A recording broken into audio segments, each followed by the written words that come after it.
Hey folks, just another project that jumped on the radar this past week. We have a PowerWheels. This one's a Jeep Hurricane. It's like a special model or something. Um, Obviously this is a different PowerWheels.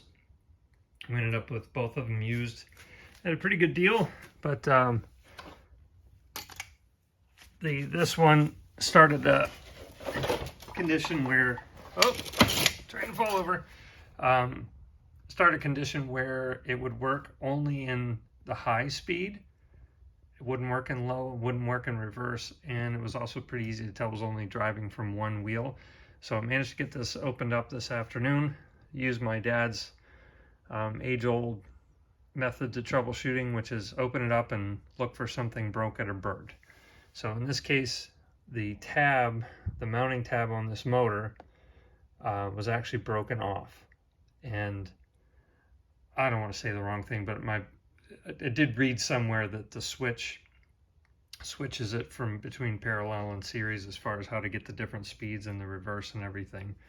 But it is kind of that was the thing that the internet said to look for, was either something broken or the motor was burnt out or the switch was burnt out. So check the switches first. Everything seemed to have proper continuity. Took this assembly off the bottom, which is the wheels were actually pretty easy to take off. Pop that off. Everything just has Phillips screws holding it together. That whole casing then was able to come off. And well, actually there's the actual axle here.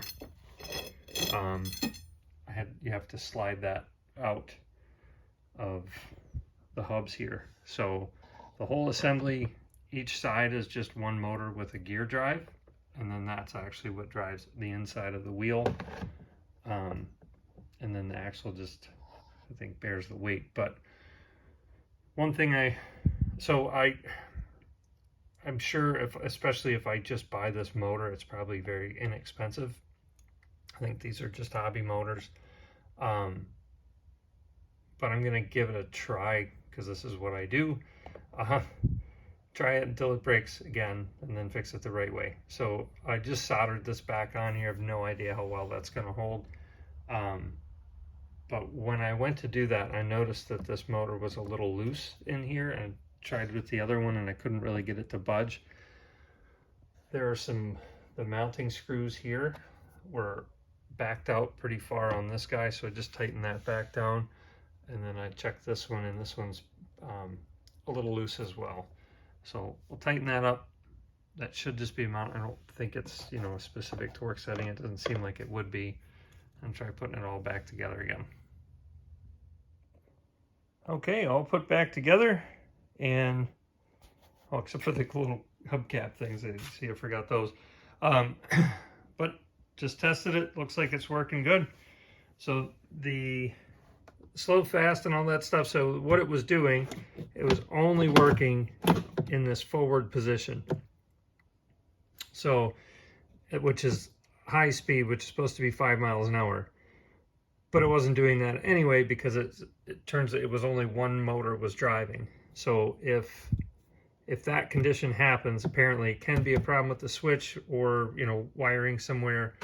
But it looks to me from having it apart now that the most likely thing is going to be something with one of the motors.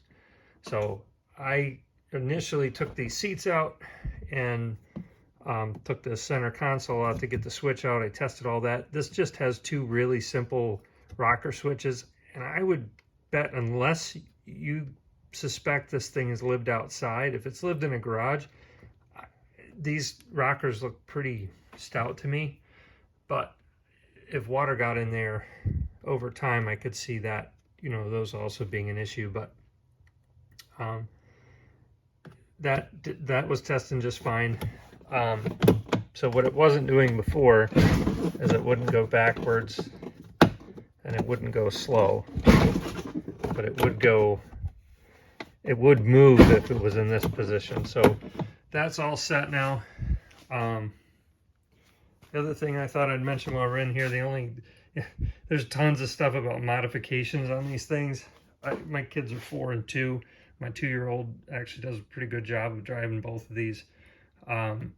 so I'm not really interested in how fast they can go. But what you don't want is the battery to wear out in 15 minutes. So the batteries that we got them with used were probably the original batteries. These things are pretty pricey. We thought we'd take a chance, and it's been working out great.